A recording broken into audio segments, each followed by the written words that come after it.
Hello guys, welcome to Raj Manotra IAS academy. My name is Rahul Singla और आज के हमारे आपके स्मार्ट क्रैश कोर्स में स्वागत है। जैसे कि पिछली वीडियोस में हमने इकोलॉजी के प्रिंसिपल्स को डिस्कस किया, तो आज उसी चीज को आगे बढ़ाते हुए हमारा नया टॉपिक स्टार्ट करते हैं, that is India's acts and policies related to environment. अभी तक हमने जितने भी टॉपिक्स पढ़े हैं, मैं एक बार से क्विक रिवीजन कर दूं, बता दूं आपको हमने क्या क्या कवर किया है हमारे टॉपिक्स में। स्टार्टिंग विद हमने पोल्यूशन कवर किया था, air pollution and water pollution. फिर हमने वेस्ट मैनेजमेंट को डिस्कस किया था। फिर हमने डिफरेंट इंटरनेशनल ऑर्गेनाइजेशंस को डिस्कस किया था। फिर बायोडाइवर्सिटी को डिस्कस किया था। फिर इकोलॉजी को डिस्कस किया है। और अब हम लास्ट टॉपिक की तरफ मूव कर रहे हैं, towards our India's acts and policies. तो स्टार्ट करते हैं आज के लेक्चर से। जो जो टॉपिक्स आज हम कवर करेंगे, पहला national green tribunal, wild life protection act, national board for wild life, biodiversity act, environment impact assessment and national action plan on climate change. ध्यान से नोट करिए कि इन्वायरमेंट का मतलब सिर्फ इकोलॉजी नहीं होता, इंटरनेशनल ऑर्गेनाइजेशन नहीं होता, इंडिया की ऑर्गेनाइजेशंस भी उतनी ही इंपॉर्टेंट है, इंडिया के एक्ट्स भी बहुत इंपॉर्टेंट है और इंडिया की पॉलिसीज भी बहुत इंपॉर्टेंट है अगर मैं इन्वायरमेंट की बात कर रहा हूं।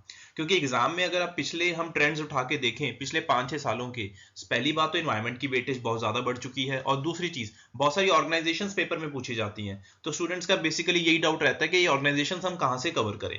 तो इस सीरीज के थ्रू हम कोशिश करेंगे कि ज्यादा से ज्यादा इन ऑर्गेनाइजेशंस को कवर करने की कोशिश करें, ताकि आपके इनके रिलेटेड जो भी डाउट्स हैं, जो भी ट्रिवियल क्वेश्चंस पेपर में पूछे जाते हैं, वो आपके कोई मिस ना हो सके।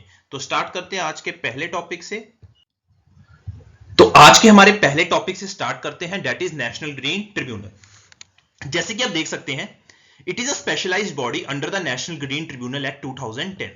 तो याद रख लेना, it was formed through the national green tribunal act 2010। अगर ये नेशनल ग्रीन ट्रिब्यूनल एक्ट 2010 के थ्रू बनी है, क्या एनजीटी, तो बेसिकली ये हमारी क्या बन जाती है, स्टैट्यूटरी बॉडी बन जाती है। अगर हम बात करते हैं कोई भी स्टैट्यूटरी बॉडी के बारे में, तो याद रख लेना, पेपर में आपसे पूछा जा सकता है whether it is a statutory body, constitutional body या जुडिशियल बॉडी। तो याद रख लेना, जो भी चीज enacted by law of parliament है, जैसे कि ये इनेक्ट किया गया था law of parliament NGT act 2010, तो ये हमारी क्या बन जाती है, स्टैट्यूटरी बॉडी।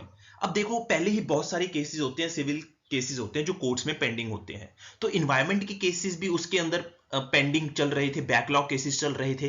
तो सरकार ने सोचा ऐसी कोई ट्रिब्यूनल बनाई जाए जिसके अंदर हम इन्वायरमेंट के रिलेटेड जो स्पेसिफिक केस हैं उनको इजीली और जल्दी डिस्पोज ऑफ कर सके। उसके लिए उन्होंने सोचा कि एक नई ट्रिब्यूनल बनाई जाए, जिसका उन्होंने क्या नाम रख दिया, नेशनल ग्रीन ट्रिब्यूनल, जो कि बेसिकली किसके रिलेटेड केसेस को डिस्पोज करेगी, it will be related to environmental protection and conservation of forest. तो बेसिकली ये स्पेशल एक ग्रीन ट्रिब्यूनल बनाई गई है, जिसका मेन मकसद क्या है, एनवायरमेंट और उसकी फॉरेस्ट की कंजर्वेशन के रिलेटेड वो केसेस को सुनेगी, उनकी पिटीशन सुनेगी और उनके रिलेटेड जो भी मामले आएंगे उनको अपने पास दर्ज करेगी।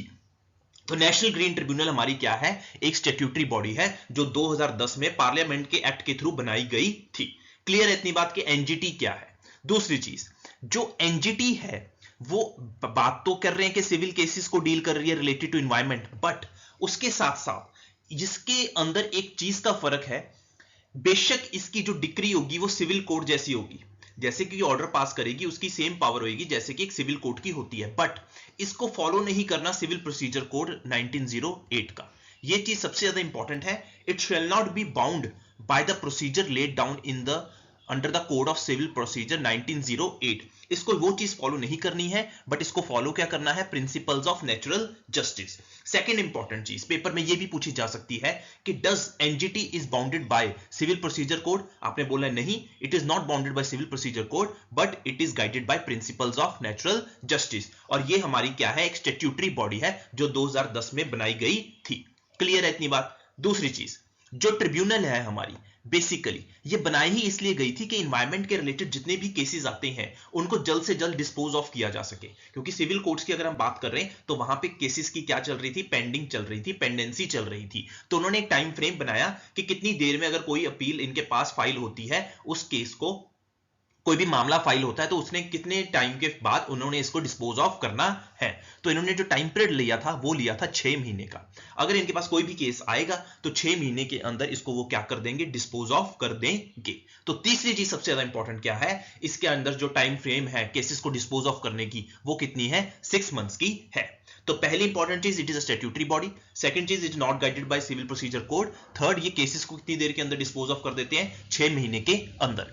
इसके साथ साथ एक अलग चीज लिख लो कि नेशनल ग्रीन ट्रिब्यूनल हमारे 3 प्रिंसिपल्स के ऊपर बेस है। नेशनल ग्रीन ट्रिब्यूनल हमारे 3 प्रिंसिपल्स के ऊपर बेस है। पहला प्रिंसिपल लिख लो, principle of sustainable development. Second लिखो, पोल्यूटर पे प्रिंसिपल। ये साथ के साथ लिखते रहो, बहुत इंपॉर्टेंट है, पेपर में पूछे जा सकते हैं। तो पहला प्रिंसिपल कौन सा है, सस्टेनेबल डेवलपमेंट का। दूसरा है प्रिकॉशनरी प्रिंसिपल, और थर्ड है सेकंड है पोल्यूटर पे प्रिंसिपल, और थर्ड कौन सा है, प्रिकॉशनरी प्रिंसिपल। ये 3 प्रिंसिपल्स हैं जिसके ऊपर एनजीटी वर्क करती है और अपने डिसीजंस को बेस करती है। इन्हीं 3 प्रिंसिपल्स के ऊपर अपने डिसीजंस को बेस करती है, और जो वो लॉ ऑर्डर करती है वो फॉलो कौन सा करती है, थ्योरी ऑफ नेचुरल जस्टिस, जब उसने कोई भी केस को हेयर करना है। तो 3 चीजें याद रख लो, sustainable development, polluter pay principal and precautionary principal. पहला प्रिंसिपल बड़ा सिंपल है, दैट इज सस्टेनेबल डेवलपमेंट का। सेकंड भी बड़ा सिंपल है, पोल्यूटर पे, मतलब जो रिस्पॉन्सिबल होगा पोल्यूटर का, जिसने एनवायरमेंट को पोल्यूट किया होगा, वही क्या होगा, उस चीज को पे करेगा। और थर्ड चीज हमारी क्या है, प्रिकॉशनरी प्रिंसिपल, दैट इज जो अगर एनजीटी को लगता है कि आने वाले टाइम में किसी के एक्शंस के थ्रू एनवायरमेंट को नुकसान हो सकता है तो उसको वो पहले वार्निंग प्रोवाइड कर सकते हैं बाय सुओ मोटो। तो ये 3 प्रिंसिपल्स हैं जिसके ऊपर क्या करती है एनजीटी, अपना काम बेस करती है। अगर मैं बात करूं ट्रिब्यूनल की, ट्रिब्यूनल में चेयरपर्सन होता है, जुडिशियल मेंबर्स होते हैं और एक्सपर्ट मेंबर्स होते हैं। बहुत इंपॉर्टेंट है, पेपर में इस तरीके से भी क्वेश्चन पूछे जा सकते हैं कि ट्रिब्यूनल में कौन कौन होते हैं। तो ट्रिब्यूनल में चेयरपर्सन होता है, जुडिशियल मेंबर्स होते हैं और एक्सपर्ट मेंबर्स होते हैं। और इनका जो टाइम फ्रेम होता है वो 5 साल का होता है। कितना टाइम फ्रेम होता है इनका, 5 साल का। And they are not eligible for reappointment. ये बहुत इंपॉर्टेंट चीजें हैं, पेपर में पूछी जा सकती हैं, तो याद रख लेना। They shall hold office for a term of 5 years. कितने साल के लिए, 5 साल के लिए, और ये री अपॉइंटमेंट के लिए एलिजिबल नहीं है। क्लियर है इतनी बात। और लास्ट में जो चेयरपर्सन है इसका, कौन सा, अगर हम ट्रिब्यूनल की बात कर रहे हैं, इसको अपॉइंट कौन करता है, सेंट्रल गवर्नमेंट अपॉइंट करती है। जो चेयरपर्सन होता है एनजीटी का, उसे अपॉइंट कौन करती है, central government, in consultation with CJI, that is chief justice of India. Clear है जी इतनी बात कि एनजीटी की अगर मैं बात कर रहा हूं तो एनजीटी एक स्टैट्यूटरी बॉडी है, 2010 में बनाई गई है, कोड ऑफ सिविल प्रोसीजर को फॉलो नहीं कर रही है, 6 महीने के अंदर डिस्पोज ऑफ करना है अपने केसेस को, और 3 प्रिंसिपल्स के ऊपर बेस करती है, sustainable development, polluter pay principal and precautionary principal. अगर हम बात करें कि एनजीटी की ज्यूरिसडिक्शन क्या है, किस किस के रिलेटेड वो केसेस को हेयर करती है, सिविल केसेस को एनवायरमेंट के रिलेटेड, तो वो जो 7 केसेस हैं वो ये हैं। पहला है वाटर एक्ट 1974, सेकंड है water prevention and control of pollution cess act 1977, third है फॉरेस्ट कंजर्वेशन एक्ट 1980, फोर्थ है air prevention and control of pollution act 1981, fifth है एनवायरमेंट प्रोटेक्शन एक्ट 1986, सिक्स्थ है public liability insurance act 1991 and seventh है biological diversity act 2002। Clear है जी इतनी बात। इनके रिलेटेड बेसिकली बात क्या है कि अगर जो भी चीजें आती हैं, जैसे कि हम देख सकते हैं, any violation pertaining to these laws और any decision taken by these government under these laws can be challenge before NGT.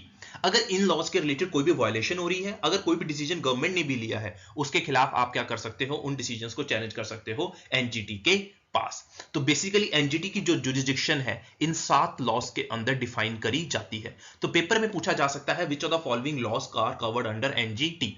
याद रखना, मैं एक तरह से एमसीक्यू की तरह से आपको कराने की कोशिश कर रहा हूं ताकि आपको पता चल सके अगर पेपर में हमने कोई टॉपिक पढ़ना भी है तो उसको किस तरीके से एमसीक्यू के पॉइंट ऑफ व्यू से फ्रेम किया जा सकता है। तो यहाँ पे 7 लॉज हैं और इन 7 के अंदर आपको क्वेश्चन में पेपर में क्वेश्चन पूछा जा सकता है। और एक आखिरी चीज एनजीटी के रिलेटेड कि जो एनजीटी के डिसीजंस हैं, अगर एनजीटी ने अपना कोई फैसला सुनाया है, अवार्ड दिया है, उसको चैलेंज सिर्फ कहां पे किया जा सकता है, उसको चैलेंज कहां पे किया जा सकता है, सुप्रीम कोर्ट में चैलेंज किया जा सकता है, सिर्फ और सिर्फ।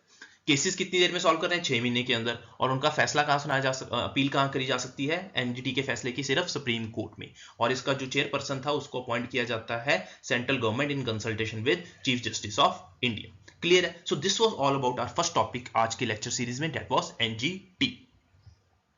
नेक्स्ट हम मूव करते हैं वाइल्ड लाइफ प्रोटेक्शन एक्ट 1972।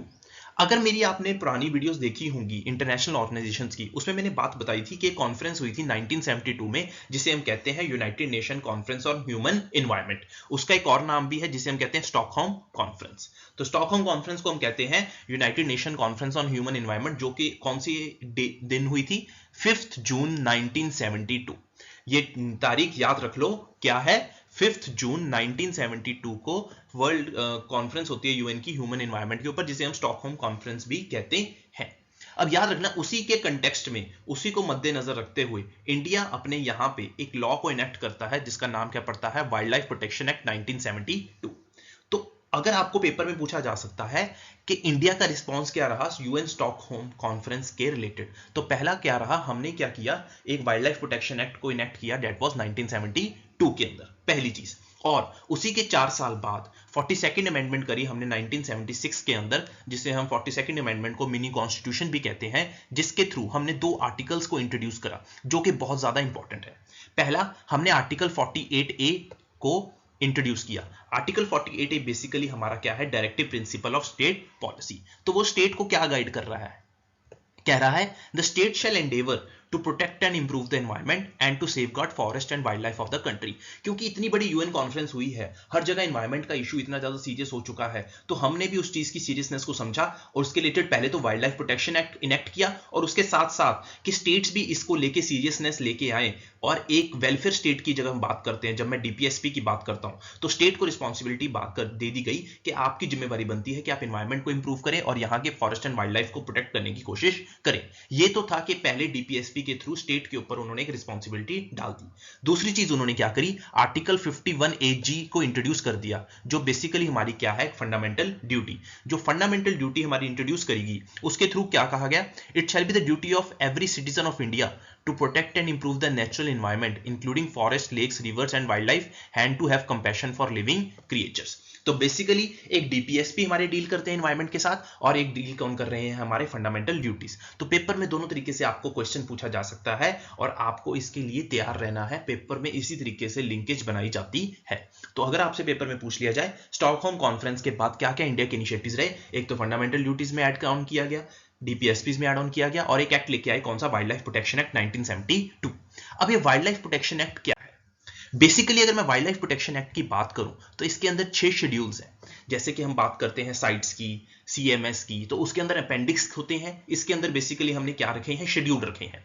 इसके अंदर बेसिकली 6 शेड्यूल है। सबसे इंपॉर्टेंट चीज, वाइल्ड लाइफ प्रोटेक्शन एक्ट के अंदर कितने शेड्यूल हैं? 6 शेड्यूल हैं। अगर मैं शेड्यूल 1 to 5 की बात करूं तो जो पहले शेड्यूल्स में एनिमल्स होंगे उनको मैक्सिमम प्रोटेक्शन होगी, सेकंड में उससे कम होगी, थर्ड में उससे और कम होगी, फोर्थ में और उससे कम होगी, फिफ्थ में और ही उससे कम होगी।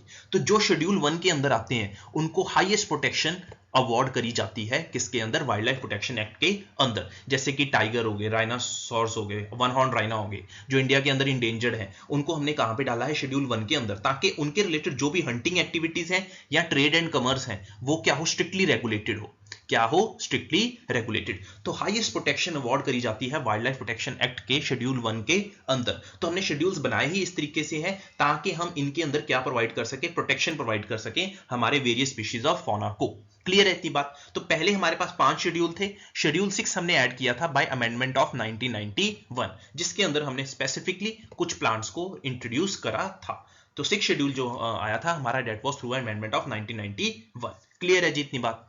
अब एक चीज याद रखना, शेड्यूल 5 के अंदर हमारे पास एक पावर होती है सेंट्रल गवर्नमेंट के पास कि वो किसी भी वाइल्ड एनिमल को वर्मिन डिक्लेयर कर सकता है।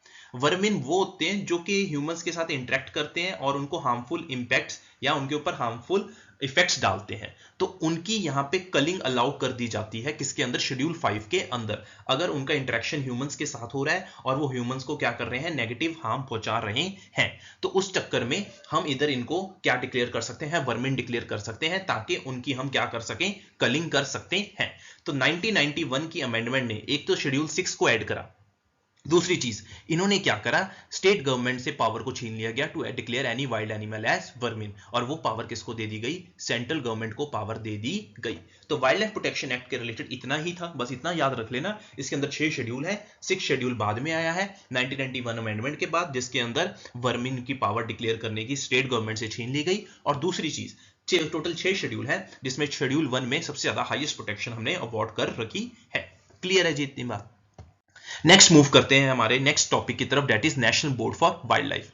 देखो पेपर में ना, अगर आप प्रीवियस ईयर्स के क्वेश्चन उठाओ, इस तरीके से कुछ आ जाते हैं, national board for wildlife के ऊपर कुछ क्वेश्चन आ जाएंगे, ठीक है। तो आपको बहुत सतर्क रहना है कि किस तरीके से हमने इस एनवायरनमेंट को पढ़ना है। तो ध्यान से देखते हैं इसके अंदर क्या है। पहला पॉइंट, ये एक स्टैट्यूटरी ऑर्गेनाइजेशन है, constituted under the wildlife protection act 1972। Wild life protection के अंदर ही इन्होंने एक ऑर्गेनाइजेशन बना दी गई, जिसका नाम क्या पड़ गया, national board for wild life. पहली चीज। दूसरी चीज, इसके जितना भी रोल है वो एडवाइजरी है। एडवाइजरी किसको है, सेंट्रल गवर्नमेंट को है। बेसिकली जब भी सेंट्रल गवर्नमेंट कुछ भी एनवायरनमेंट या वाइल्ड लाइफ के रिलेटेड पॉलिसीज बनाएगी, उसको एडवाइस करने का काम कौन करेगा, national board for wild life. उसको एडवाइस करने का काम कौन कर रहा है, national board for wild life. तो सीधी सी बात है, जो मेन प्राइमरी फंक्शन इस national board for wild life का क्या है, कि उसे कंजर्वेशन और development of wild life and forest को क्या करना है, प्रमोट करना है। बेसिकली इसका मेन मकसद क्या है, कि हमें कंजर्व करनी है वाइल्ड लाइफ, और साथ के साथ उनको क्या करना है, डेवलप भी करना है। आप इसके लोगों के थ्रू देख सकते हैं कि ये क्या करने की कोशिश कर रहा है, वाइल्ड लाइफ को कंजर्व करने की बात कर रहा है। अगर मैं इसकी पावर्स की बात करूं, तो इसकी पावर्स चेक कर लेते हैं, पेपर में बहुत इंपॉर्टेंट है, पूछी जा सकती हैं। पहला power, it has the power to review all wildlife related matters and approve projects in and around national parks and sanctuaries. जितने भी वाइल्ड लाइफ रिलेटेड मैटर्स हैं और जो भी कोई प्रोजेक्ट आता है in and around national parks and sanctuaries, उसको प्रूव करने का काम कौन करता है, national board for wildlife. पहला। दूसरी चीज, no alteration of boundaries in national parks and wildlife sanctuaries can be done without the approval of NBWL। मतलब कोई भी बाउंड्री को आप चेंज नहीं कर सकते हो इनके अराउंड या इनके अंदर without the approval of NBWL। ये सबसे ज्यादा मोस्ट इंपॉर्टेंट पावर है किसकी, national board for wild life की, कि बाउंड्रीज को आप ऑल्टर नहीं कर सकते हो नेशनल पार्क और वाइल्ड लाइफ सेंचुरी की। पिछली वीडियोस में मैंने डिस्कस किया था नेशनल पार्क और वाइल्ड लाइफ सेंचुरी में क्या क्या डिफरेंस है, तो फटाफट कमेंट सेक्शन में मुझे बताइए कि नेशनल पार्क और वाइल्ड लाइफ सेंचुरी में क्या क्या डिफरेंस है। और आखिरी में जो सबसे इंपॉर्टेंट चीज है, इसकी कॉम्पोजिशन को लेके एक चीज याद रख लेना, इसमें सबसे ज्यादा इंपॉर्टेंट क्या है, कि जो national board for wild life है उसको चेयर कौन करता है, उस चेयर कौन करता है बोर्ड को, prime minister of India. Clear है जी इतनी बात, कि national board for wild life basically एक स्टैट्यूटरी ऑर्गेनाइजेशन है। इसके अंदर प्राइमरी रोल है एडवाइज करने का सेंट्रल गवर्नमेंट को, अप्रूव करती है projects in and around wild life parks and national park and wildlife centuries, और कोई भी बाउंड्री की ऑल्टरेशन नहीं हो सकती है without the approval of NBWL। Clear है जी। अब इसके रिलेटेड एक सिंपल सा एमसीक्यू देख सकते हैं। अगर आपने थ्योरी पढ़ ली है तो अब ये एमसीक्यू आपके लिए बहुत ज्यादा इजी है। फटाफट कमेंट सेक्शन में इसका आंसर दीजिए, तब तक हम स्टेटमेंट रीड करते हैं। Consider the following statements regarding NBWL। National board for wildlife के रिलेटेड हमें कुछ स्टेटमेंट्स दे रखी हैं। पहली क्या है, it is a statutory organisation under the wildlife protection act 1972। Second, no alteration of boundaries in national parks and wildlife sanctuaries can be done without the approval of NBWL। Third, it is chaired by minister of environment, forest and climate change. अभी हमने पीछे पढ़ा है, पहली दो statements क्या है, बिल्कुल करेक्ट है, बट जो थर्ड स्टेटमेंट है वो गलत है, क्योंकि जो NBWL को चेयर कौन करता है, प्राइम मिनिस्टर ऑफ इंडिया। तो सही आंसर इसमें क्या होगा, 1 और 2, क्योंकि पूछा क्या गया है, which of the following statements are correct. तो पेपर में इस तरीके से क्वेश्चंस आपसे पूछे जाते हैं। तो याद रखो, बड़ा ही सिंपल है पेपर की तैयारी करना, बस अपना स्मार्ट वर्क को हार्ड वर्क के साथ इंटीग्रेट कर दो, आप इस पेपर को क्रैक कर सकते हो। क्लियर है जितनी बात। नेक्स्ट चलते हैं हमारे नेक्स्ट टॉपिक की तरफ, that is biological diversity act 2002। ये बहुत ही इंपॉर्टेंट है, तो थोड़ा ध्यान से देखते हैं इसे। बायोलॉजिकल डाइवर्सिटी एक्ट 2002, याद करो जब मैंने पहले आपको एक अर्थ सबमिट करवाई थी 1992 में हुई थी, जिसके कुछ आउटकम्स निकले थे। उस आउटकम में से एक आउटकम था जो major, that was UN convention on biological diversity. याद रखो मैंने आपको बताया था UN convention on biological diversity. अब जो वो कन्वेंशन आई थी उसके 3 मेजर ऑब्जेक्टिव्स थे। पहला, conservation of biological diversity, sustainable use of its components, and fair and equitable sharing of benefits arising from the utilization of genetic resources। कि ये जो 3 मेजर थे हमारे ऑब्जेक्टिव्स थे किसके, कन्वेंशन ऑन बायोलॉजिकल डाइवर्सिटी के। और जो थर्ड बायोडाइवर्सिटी का ये जो ऑब्जेक्टिव है उसके रिलेटेड एक प्रोटोकॉल भी बनाया गया था जिसका नाम क्या था, नगोया प्रोटोकॉल। क्लियर है। अब एक यूएन कन्वेंशन बन चुकी है, इंडिया इसका सिग्नेटरी है, तो इंडिया को भी रिस्पॉन्स में अपने देश में ऐसा कानून लेके आना पड़ेगा जो डील क्या करेगा, बायोलॉजिकल डाइवर्सिटी के साथ उसको प्रोटेक्ट करने की बात करेगा। तो इंडिया ने उस कॉन्टेक्स्ट में क्या करा, कन्वेंशन ऑन बायोलॉजिकल डाइवर्सिटी के कॉन्टेक्स्ट में अपना एक क्या लेके आई, एक्ट लेके आई, जिसका नाम क्या पड़ा, बायोलॉजिकल डाइवर्सिटी एक्ट। सिंपल सी बात है कि इंडिया ने कैसे रिटेलिएट करा UN convention on biological diversity के रिलेटेड, कि इंडिया ने खुद का अपना एक एक्ट लेके आई जिसका नाम क्या पड़ा, बायोलॉजिकल डाइवर्सिटी एक्ट। क्लियर है जितनी बात। अगर मैं बात करूं इसकी एडमिनिस्ट्रेटिव मैकेनिज्म की, तो पेपर में बहुत इंपॉर्टेंट है, ये सबसे ज्यादा पेपर में एक्सपेक्टेड एमसीक्यू है जो पूछा जा सकता है कि बायोडाइवर्सिटी मैकेनिज्म का जो बीडीए एक्ट इंडिया ने बनाया है उसका मैकेनिज्म क्या है। तो इसको 3 टियर स्ट्रक्चर के अंदर हम पढ़ते हैं। अगर हम बात करते हैं किसकी, बायोडाइवर्सिटी एक्ट की, सबसे पहले सेंट्रल लेवल पे है national biodiversity authority, state level पे है स्टेट बायोडाइवर्सिटी बोर्ड्स, और लोकल लेवल्स पे है बायोडाइवर्सिटी मैनेजमेंट कमेटी। पेपर में डायरेक्ट पूछा जा सकता है प्री में ही, तो याद रख लेना, सेंट्रल लेवल पे क्या है, national biodiversity authority, state level पे state biodiversity board, local level पे बायोडाइवर्सिटी मैनेजमेंट कमेटी।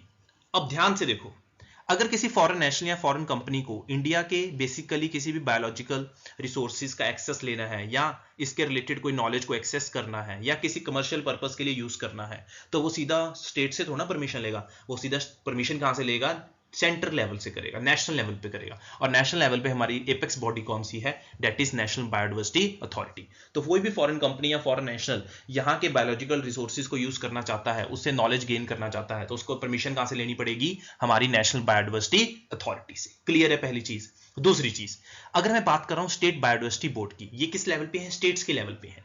तो किसी भी इंडियन नेशनल या कंपनी को अगर परमिशन लेनी है यहाँ के बायोलॉजिकल डाइवर्सिटीज को यूटिलाइज करने के लिए, अब बात मैं किसी कर रहा हूं, इंडियन कंपनी की कर रहा हूं, तो उसको परमिशन किससे लेनी है, स्टेट बायोडाइवर्सिटी बोर्ड से। क्लियर है जी। फॉरेन कंपनी है तो नेशनल लेवल पे जाएगा, स्टेट की बंदा है कोई तो वहां कहां से जाएगा, स्टेट लेवल पे जाएगा, that is state biodiversity boards. और अगर मैं बात करूं लोकल लेवल पे क्या है, हमारी बायोडाइवर्सिटी मैनेजमेंट कमिटीज। इनका काम बेसिकली क्या है, लोकल लेवल पे बायोडाइवर्सिटी को प्रोटेक्ट करने का काम है। क्या करने का काम है, लोकल लेवल पे बायोडाइवर्सिटी को प्रोटेक्ट करने का काम है। और इसके लिए इनको एक पीपल्स बायोडाइवर्सिटी रजिस्टर मेंटेन करना होता है। क्या करना होता है, पीपल्स बायोडाइवर्सिटी रजिस्टर मेंटेन करना होता है, जिसके अंदर सारी इंफॉर्मेशन होती है about the locally biological resources. Clear है जी। ये पेपर में पूछा जा सकता है, याद रख लेना कि लोकल जो हमारे लेवल पे बायोडाइवर्सिटी मैनेजमेंट कमिटीज हैं उनका क्या काम है, पीपल बायोडाइवर्सिटी रजिस्टर एक मेंटेन करते हैं with consultation with local communities, जिसके अंदर सारी इंफॉर्मेशन होती है लोकली अवेलेबल बायोलॉजिकल रिसोर्सेज की। तो ये हमारा एडमिनिस्ट्रेटिव मैकेनिज्म था related to what, biological diversity act, जिसके अंदर 3 चीजें हैं। अगर मैं बात कर रहा हूं, national biodiversity authority, state biodiversity boards and biodiversity management committees. Clear है जी इतनी बात। नेक्स्ट आते हैं नेक्स्ट टॉपिक की तरफ, एनवायरमेंट इंपैक्ट असेसमेंट। अब लोगों को लगता है कि ये जो टॉपिक है ये सिर्फ मेंस पॉइंट ऑफ व्यू से है, पर अभी हम इस चीज को चेंज कर देंगे और बता देंगे किस तरीके से ये प्री पॉइंट ऑफ व्यू में इससे क्वेश्चंस फ्रेम किए जा सकते हैं। तो ध्यान से देखो, एनवायरमेंट इंपैक्ट असेसमेंट क्या है। पहली सिंपल सी चीज कर रहे हैं कि हम एनवायरमेंट के इंपैक्ट को असेस करने की कोशिश कर रहे हैं। अगर हम बात करें, कोई भी प्रोजेक्ट लगता है, कोई भी प्रोजेक्ट आने वाला है कंट्री के अंदर, उसकी पहले क्या होती है, एनवायरमेंट इंपैक्ट असेसमेंट। क्या होती है, एनवायरमेंट इंपैक्ट असेसमेंट। तो उसके अंदर हम क्या क्या चीजें चेक करते हैं, ध्यान से देखो। हम उसके अंदर उसके एनवायरमेंटल इफेक्ट चेक करते हैं प्रोजेक्ट का, सोशल इंपैक्ट चेक करते हैं और उसका इकोनॉमिक इंपैक्ट चेक करते हैं। किसका, जो भी कोई प्रोजेक्ट आने वाला है जिसकी वजह से क्या क्या एनवायरमेंट पे इंपैक्ट पड़ सकता है, सोशल इंपैक्ट पड़ सकता है और इकोनॉमिक इंपैक्ट पड़ सकता है, वो हम किसमें चेक करने की कोशिश करते हैं, EIA में, that is environment impact assessment के अंदर। क्लियर ले जी इतनी बात। ध्यान से देखिए, UNEP ने इसे कैसे डिफाइन किया है।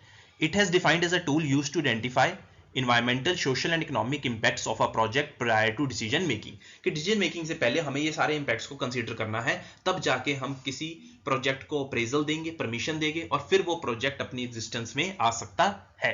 क्लियर है जितनी बात। अब पेपर में पूछा जा सकता है कि इसको बैकिंग कहां से मिलती है, EIA को। तो इसको बैकिंग कहां से मिल रही है, it is statutorily backed by what, environment protection act 1986। सबसे इंपॉर्टेंट प्री का पॉइंट, EIA के रिलेटेड पूछा जा सकता है कि इसको बैकिंग कहां से मिल रही है। इसको स्टैट्यूटरी बैकिंग मिल रही है एनवायरमेंट प्रोटेक्शन एक्ट 1986 में, जिसमें वेरियस प्रोविजंस हैं किसकी, इसकी मेथोडोलॉजी को लेके।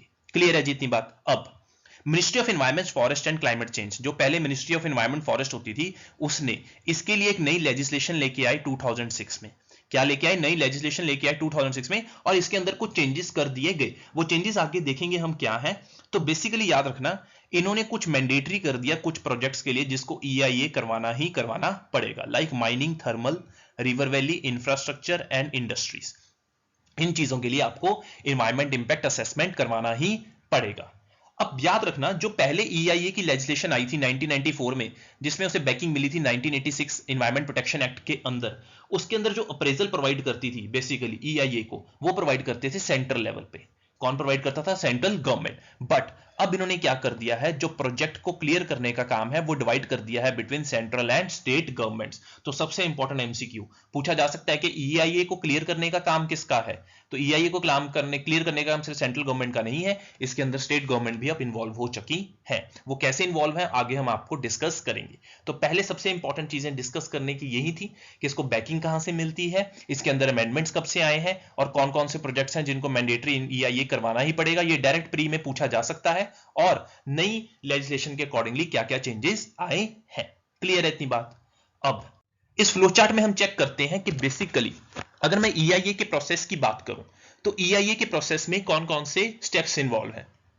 तो सबसे पहले आप ये देख चुके होंगे कि यहां पे लिखा हुआ है EIA category A, B and C। ये बेसिकली क्या होता है? स्क्रीनिंग प्रोसेस होता है। पहला प्रोसेस जो अगर हम EIA की बात करता हूं तो वो कौन सा होता है? स्क्रीनिंग प्रोसेस होता है, जिसके अंदर हम चेक करते हैं कि क्या किसी प्रोजेक्ट के लिए हमें उसका EIA करवाना है या नहीं करवाना है। तो पहले प्रोसेस में यही चेक किया जाता है स्क्रीनिंग में, whether the project requires EIA और नॉट। अगर तो उसे EIA की रिक्वायरमेंट है तो ठीक है, फिर आगे स्टेप्स को फॉलो किया जाएगा, अदरवाइज उस प्रोसेस को वहीं पे रोक दिया जाएगा। तो स्क्रीनिंग में क्या चेक किया जाता है? Basically whether a project requires environment impact assessment और नॉट। तो पहला कौन सा था हमारा first step environment impact assessment में? That is screening. सेकंड जो है वो है स्कोपिंग। स्कोपिंग के अंदर बेसिकली हम क्या चेक करने की कोशिश करते हैं कि अगर वो प्रोजेक्ट आएगा तो उसके रिलेटेड उसकी क्या क्या स्कोप हो सकती है, उसको हम चेक किस में करते हैं? स्कोपिंग प्रोसेस के अंदर। थर्ड प्रोसेस में हम उसकी क्या करते हैं? इंपैक्ट एनालिसिस करते हैं कि अगर वो प्रोजेक्ट आएगा तो उसकी क्या इंपैक्ट हो सकता है, social, environment and economic impacts, जो हमने एनवायरमेंट इंपैक्ट असेसमेंट की डेफिनेशन के अंदर चेक किया था। तो उसकी इंपैक्ट की एनालिसिस करी जाती है। फिर एक EIA रिपोर्ट बनाई जाती है जिसके अंदर बोला जाता है कि किस तरीके से उस इंपैक्ट को कम किया जाएगा, अगर वो इंपैक्ट आया है तो उसको कैसे कंपनसेट किया जाएगा इकोनॉमिक पॉइंट ऑफ व्यू से। तो पहले जो 4 प्रोसेस हैं बहुत इंपॉर्टेंट है: screening, scoping, impacts and EIA report. अब ध्यान से देखो, पब्लिक जो रिव्यू लिया गया है वो आफ्टर EIA रिपोर्ट लिया गया है। पहले EIA रिपोर्ट बना दी जाती है और बाद में क्या किया जाता है? पब्लिक मीटिंग बुला के उनसे डिस्कस किया जाता है, जो कि ये प्रोसेस सबसे स्टार्टिंग में होना चाहिए, जो कि बहुत बाद में हो रहा है। तो ये सबसे बड़ा ड्रॉबैक भी है किसका? एनवायरमेंट इंपैक्ट असेसमेंट का, जो आप मेंस के आंसर में देख सकते हो कि जो पब्लिक रिव्यू है, पब्लिक के साथ डिस्कशन है या कंसल्टेशन है, वो बहुत लेटर स्टेजेस में हो रहा है rather in the initial stages. Otherwise अगर सपोज करो यहां पे ही अगर पब्लिक मीटिंग इतनी देर बाद हो रही है और इस प्रोसेस को, इनके सजेशंस को बेसिकली EIA के अंदर तो अकोमोडेट नहीं कर रहे हैं, क्योंकि EIA रिपोर्ट तो पहले ही बन चुकी है। अगर ये पब्लिक मीटिंग शुरू में होती तो हो सकता है ऐसी कोई चीजें जो लोकल लेवल पे लोगों को पता है वो इसके अंदर अकोमोडेट कर ली जाती under the environment impact assessment, क्योंकि ये इतने लेटर स्टेजेस में हो रहा है कि पब्लिक के रिव्यूज और उनके व्यूज इनके अंदर अकोमोडेट ही नहीं किए जाते हैं। क्लियर है जितनी बात? अब आगे प्रोसेस कौन सा है कि एंड में हमें बेसिकली EIA को पास करना है। जैसे कि मैंने अभी बताया था कि 2006 की लेजिस्लेशन के बाद EIA का अप्रेजल 2 हिस्सों में बांट दिया गया है, एक सेंट्रल लेवल पे बांट दिया गया है और स्टेट लेवल पे बांट दिया गया है। क्लियर है इतनी बात? तो पहला प्रोसेस स्क्रीनिंग है, सेकंड स्कोपिंग है, थर्ड की अगर मैं बात करूं इंपैक्ट एनालिसिस है, फोर्थ है हमारी EIA रिपोर्ट, फिफ्थ है पब्लिक मीटिंग, सिक्स्थ है हमारा अप्रेजल। अप्रेजल में क्लियरेंस की बात करी जाती है। क्लियर है जी? अब ध्यान से देखिए, हम डिस्कस करते हैं कि क्या क्या इन्होंने चेंजेस करे 2006 की नोटिफिकेशन के थ्रू। पहली बात, इन्वायरमेंटल क्लियरेंस को इन्होंने 2 हिस्सों में डिसेंट्रलाइज कर दिया। पहला category A appraisal and category B appraisal. Basically जो प्रोजेक्ट्स हैं उनको 2 हिस्सों में डिवाइड कर दिया गया, category A and category B। जो कैटेगरी A प्रोजेक्ट्स थे उनको अप्रेज किया जाता था नेशनल लेवल पे by impact assessment agency and expert appraisal committee. A projects जो नेशनल लेवल पे हैं उनको नेशनल लेवल पे अप्रेजल मिल रहा है through impact assessment agency and expert appraisal committee. और बेसिकली जो कैटेगरी बी प्रोजेक्ट्स हैं उनको अप्रेज किया जा रहा है स्टेट लेवल के अंदर by state level environment impact assessment authority. Clear इतनी बात? तो प्रोजेक्ट्स को डिवाइड कर दिया और उस हिसाब से उनके अप्रेजल को डिफरेंट डिफरेंट जगह पे हमने उसको डिवाइड कर दिया कि नेशनल लेवल पे कोई और उसको अप्रेजल देगा और स्टेट लेवल पे उसको कोई और अप्रेजल देगा। क्लियर है जी? अब नेक्स्ट चीज कहते कैटेगरी ए प्रोजेक्ट्स का तो इन्वायरमेंटल इंपैक्ट असेसमेंट होना ही होना है, तो इसके लिए हमें इनकी स्क्रीनिंग करवाने की जरूरत नहीं है क्योंकि इसकी इन्वायरमेंट इंपैक्ट असेसमेंट तो होगी ही होगी। स्क्रीनिंग इसलिए करी जाती है ना ताकि चेक कर सकें कि इसकी ईआईए करवाना है कि नहीं करवाना है। तो बेसिकली जब पहले ही डिसाइड है कि इसका ईआईए करवाना है तो इसको स्क्रीनिंग प्रोसेस से जाने की जरूरत नहीं है। किसको? कैटेगरी ए प्रोजेक्ट्स को, जो डायरेक्ट पेपर में पूछा जा सकता है आपको एमसीक्यू की फॉर्म में कि कैटेगरी ए प्रोजेक्ट्स को स्क्रीनिंग की रिक्वायरमेंट होती है या नहीं होती है। दूसरी चीज, कैटेगरी बी प्रोजेक्ट्स की स्क्रीनिंग होती है जिसके अंदर दो प्रोजेक्ट्स होते हैं, category B1 project and category बी2 project. तो कैटेगरी बी1 प्रोजेक्ट का ईआईए होता है और कैटेगरी बी2 प्रोजेक्ट का ईआईए नहीं होता है। तो अगर मैं समेशन करूं इस पूरी चीज का तो कैटेगरी ए और बी1 प्रोजेक्ट्स का ईआईए होगा और कैटेगरी बी2 प्रोजेक्ट्स का ईआईए नहीं होगा। ये हमारे बेसिकली फीचर्स हैं किसके? 2006 की नोटिफिकेशन में, जहां पे पहली चीज इन्होंने क्या करी कि एक तो इन्होंने क्या किया, जो क्लियरेंस थी डिवाइड कर दी नेशनल और स्टेट लेवल में प्रोजेक्ट्स ए और बी के बीच में, और फर्दर बी प्रोजेक्ट को बी1 और बी2 में डिवाइड कर दिया। उसके अंदर बता दिया कि किसको ईआईए करवाना है और किसको ईआईए नहीं करवाना है। So this was all about environment impact assessment, जिसके अंदर हमें पता होना चाहिए कि यूएनईपी ने किस तरीके से डिफाइन किया है, किस लॉ के थ्रू इसको बैकिंग मिल रही है। सबसे पहले 1994 में आया था ये, इसको एक प्रॉपर तरीका बनाया गया। 2006 में इसकी अमेंडमेंट कर दी गई, नए नए फीचर्स आए गए और इसके अंदर क्या क्या चेंजेस किए जो हमने अभी डिस्कस किए हैं। क्लियर है जी? नेक्स्ट टॉपिक है हमारा national action plan on climate change. ये इंडिया का बेसिकली ये क्लाइमेट चेंज को लेके, क्योंकि क्लाइमेट चेंज बहुत सीरियस इशू बनता जा रहा है, तो इंडिया ने उस चीज को एड्रेस करने के लिए अपना 8 मिशन एक national action plan on climate change बनाया है, जो कि आप इसके थ्रू देख सकते हैं, जिसके अंदर 8 मिशंस इन्वॉल्व हैं। तो basically national action plan on climate change जो था बेसिकली 2008 में आया था और it was launched by prime ministers council on climate change. इसे लॉन्च किसने किया था? Prime ministers council on climate change ने। तो इसके अंदर जो 8 मिशंस हैं वो कौन कौन से हैं? एक तो सबसे पहले अगर मैं बात करूं नेशनल सोलर मिशन, फिर आता है national mission for enhanced energy efficiency, फिर national mission for sustainable habitat, फिर आता है नेशनल वाटर मिशन, फिर आता है national mission for sustaining the Himalayan ecosystem, then comes national mission for green India, national mission for sustainable agriculture and national mission for strategic knowledge for climate change. तो India ने climate change को address करने के लिए बहुत सारे issues को लिया और उनके रिलेटेड अपने नेशनल एक्शन प्लान्स को डेवलप करा। अभी हम आज की इस लेक्चर में सिर्फ मेजर दो को डिस्कस करेंगे, data national solar mission and national mission for enhanced energy efficiency. Start करते हैं सबसे पहले नेशनल सोलर मिशन की तरफ। जब नेशनल सोलर मिशन आया था हमारा 2010 में आया था, तो उसके अंदर इन्होंने पहले बोला गया था कि हमें सोलर एनर्जी से 2022 तक 20 गीगावाट जनरेट करना है। कितना जनरेट करना है? 20 गीगावाट जनरेट करना है। बट आपको याद है 2015 में पेरिस एग्रीमेंट हुआ था, जिससे पहले हर कंट्री ने अपने क्या डिक्लेयर करे थे? एनडीसीज डिक्लेयर करे थे। क्या डिक्लेयर करे थे? एनडीसीज डिक्लेयर करे थे। तो इंडिया ने उधर अपना एक थीम बोली थी कि हम 40% जनरेट करेंगे नॉन फॉसिल फ्यूल से। 40% एनर्जी जनरेशन हमारे देश में कहां से होगा? नॉन फॉसिल फ्यूल से। और उसके अंदर इंडिया ने बोला था कि हम 175 गीगावाट रिन्यूएबल एनर्जी जनरेट करेंगे बाय 2022। क्या जनरेट करेंगे? 175 गीगावाट रिन्यूएबल एनर्जी जनरेट करेंगे 2022 में, जिसमें 100 गीगावाट कहां से आएगा? सोलार एनर्जी से आएगा। 100 गीगावाट कहां से आएगा? सोलार एनर्जी से आएगा। तो बेसिकली जो हमारा पहले एम था 20 गीगावाट का, वो तो हमने पहले काफी अचीव कर लिया था। बट अब हमारा एम कितना है? 2022 तक हमें क्या अचीव करनी है? 100 गीगावाट सोलर एनर्जी अचीव करनी है, जो कि हमारा क्या है? National solar mission. ये कितने हमें गेन करनी है? 100 गीगावाट। तो इसको जो इंप्लीमेंट कर रही है ministry, that is ministry of new and renewable energy. कौन सी मिनिस्ट्री से कर रही है? Ministry of new and renewable energy. अब याद रख लेना हमें कितनी सोलर एनर्जी प्रोड्यूस करनी है? 100 गीगावाट की। तो जो 60 गीगावाट है वो basically large and medium scale solar project से आएगा और 40 गीगावाट कहां से आएगा? रूफटॉप सोलर प्रोजेक्ट से। तो 100 गीगावाट प्रोड्यूस करना है, जिसमें 60 और 40 के बीच में हमने डिफरेंशिएशन कर रखा है। याद रखो अपने सोलर मिशन को तगड़ा करने के लिए, इसको पक्का करने के लिए, इसको इंप्रूव करने के लिए हमने एक लॉन्च किया था इंडिया और फ्रांस ने पेरिस एग्रीमेंट के साइडलाइंस में इंटरनेशनल सोलर अलायंस, जो कि इसको इंप्लीमेंट करने में मदद करेगा, that is in the national solar mission. Clear है जी इतनी बात? ये हमारा था पहला इंपॉर्टेंट मिशन। सेकंड मिशन की तरफ चलते हैं, that is national mission for enhanced energy efficiency. तो इधर से सीधा पता चलता है कि हमें एक मिशन डेवलप करना है जिसमें हम एनर्जी एफिशिएंसी को इंक्रीज कर सके, एनर्जी एफिशिएंसी इक्विपमेंट्स बना सकें और ऐसी चीजें कर सकें जिससे हमारी बिजली कम से कम यूज हो। क्योंकि बेसिकली एंड में एनर्जी एफिशिएंसी का मतलब क्या है, जहां पे पावर कंजम्पशन क्या हो रही है, कम हो रही है।